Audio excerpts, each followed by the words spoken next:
अगर ईरान ने पूरी ताकत से जवाब दिया तो क्या मशरिक़ वुस्ता में ऐसी जंग छिड़ जाएगी जिसके शोले पूरी दुनिया को अपनी लपेट में लेंगे? क्या अमेरिका और इसके इत्तेहादी यानी अमेरिका और इसके अलायंस एक नए महाज के लिए मशरिक़ वुस्ता में तैयार हैं? और आखिर ईरान ने क्यों ऐलान कर दिया है कि तेहरान पर हर हमले का जवाब पहले से कहीं ज्यादा सख्त होगा? नाजरीन, मशरिक़ वुस्ता में कशीदगी एक बार फिर खतरनाक हद तक बढ़ चुकी है। ईरान और अमेरिका के दरमियान जारी महाजाराई अब सिर्फ बयानात तक महदूद नहीं रही, बल्कि मिसाइल, ड्रोन हमलों और फौजी कार्रवाइयों की शक्ल अख्तियार करती जा रही है। ईरान ने वाज़े अल्फाज में ऐलान किया है कि तेहरान और इसकी सरजमीन पर होने वाले हर हमले का भरपूर और ताकतवर जवाब दिया जाएगा। ईरानी क़यादत का कहना है कि वो किसी भी दबाव में आने वाली नहीं, और अगर अमेरिका या इसके इत्तेहादियों ने मजीद कार्रवाइयां की तो ईरान पहले से ज्यादा शिद्दत के साथ, पहले से ज्यादा मजबूती के साथ ईरान जवाब देगा। इसी दौरान इस्लामी इनकलाबी गार्ड्स यानी IRGC ने ऐसे वीडियोस जारी किए हैं जिनमें दावा किया गया है कि उर्दुन में मौजूद एक अमेरिकी फौजी अड्डे को मिसाइल हमलों का निशाना बनाया गया। ईरान का मौकफ है कि यह कार्रवाई अमेरिकी हमलों के जवाब में की गई है।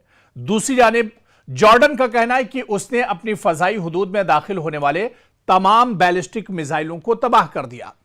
अमेरिकी सदर डोनाल्ड ट्रंप ने भी सख्त लहजा अख्तियार करते हुए खबरदार किया है कि ईरान और इसके हिमायत याफ्ता ग्रुपों को मजीद कार्रवाइयों की सूरत में सख्त जवाब दिया जाएगा।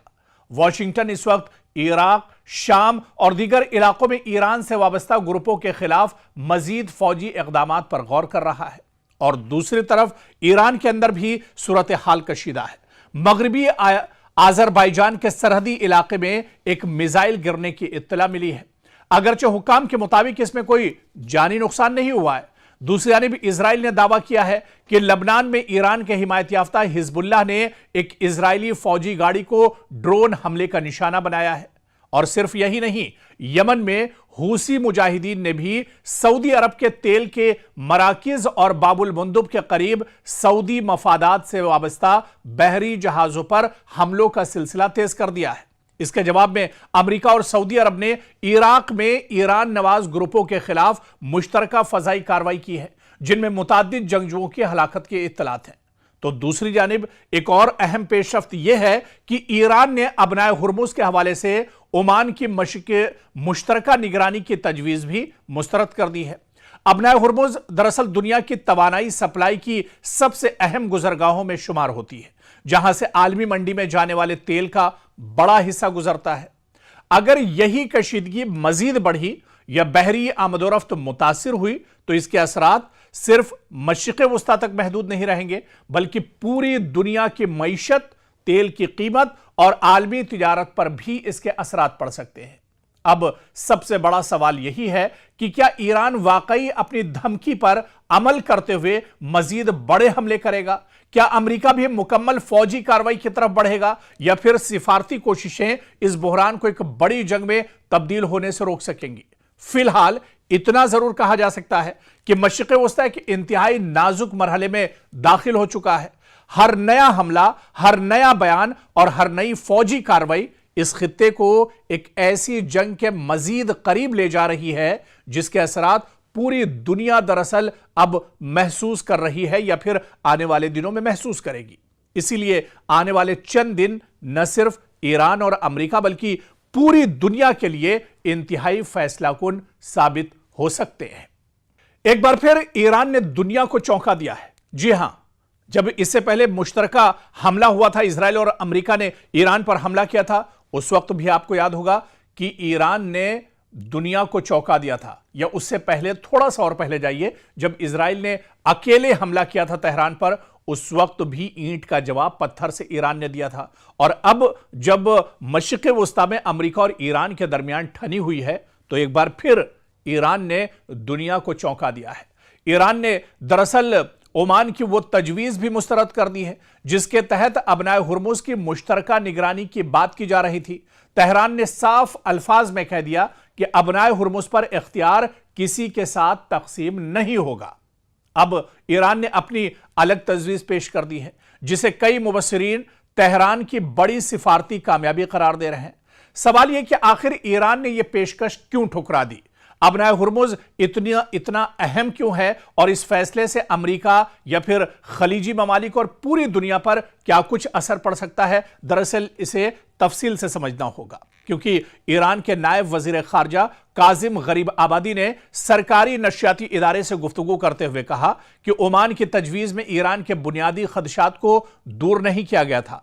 खासतौर पर अबनाए हुर्मुज पर कंट्रोल और खुद मुख्तारी के मामले पर तेहरान मुतमईन नहीं था। इसीलिए उसने इस तजवीज़ को सिरे से ही मुस्तरद करते हुए अपना मुतबादिल मंसूबा भी पेश कर दिया है।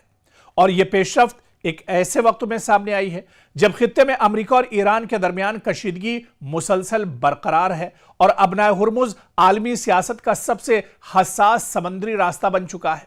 अब सवाल यह है कि अबनाए हुर्मुज आखिर इतना अहम क्यों है? इसकी वजह यह है कि दुनिया के समंदरी रास्ते से होने वाली तेल की बड़ी मिकदार इसी तंग आबी गुजरगाह से गुजरती है। खलीजी ममालिक का खाम तेल और कुदरती गैस बड़ी हद तक इसी रास्ते से आलमी मंडियों तक पहुंचती है। अगर यहां किसी भी किस्म की रुकावट पैदा होती है तो आलमी तेल की कीमतों में तेजी से इजाफा हो सकता है और पूरी दुनिया की मईशत इसके चलते मुतासिर हो सकती है। उधर ईरान का मौकफ यह है कि अबनाए हुर्मुज उसकी कौमी सलामती से बराह रास्त जुड़ी हुई है।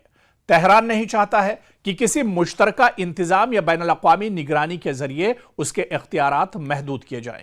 इसीलिए ईरान ने ओमान की तजवीज़ को नाकाफी करार देते हुए अपना नया खाका पेश किया है, अपना नया जो उसका प्लान है वो तैयार किया है। सियासी तज्ज़ियाकारों के मुताबिक अगरचे मुज़ाकरात का दरवाज़ा बंद नहीं हुआ, लेकिन ईरान ने यह वाज़ेह कर दिया है कि वो किसी ऐसे मुआहदे पर दस्तखत नहीं करेगा जिसमें उसके स्ट्रेटेजिक मफादात मुतासिर होते हों। और यही वजह है कि तेहरान ने अपनी शराइत के साथ आगे बढ़ने का फैसला किया है। तो कुछ जानकार इस पेशरफ्त को ईरान की सिफारती मजबूती के तौर पर देख रहे हैं, क्योंकि ईरान ने दबाव के बावजूद अपनी बुनियादी पोजीशन तब्दील नहीं की।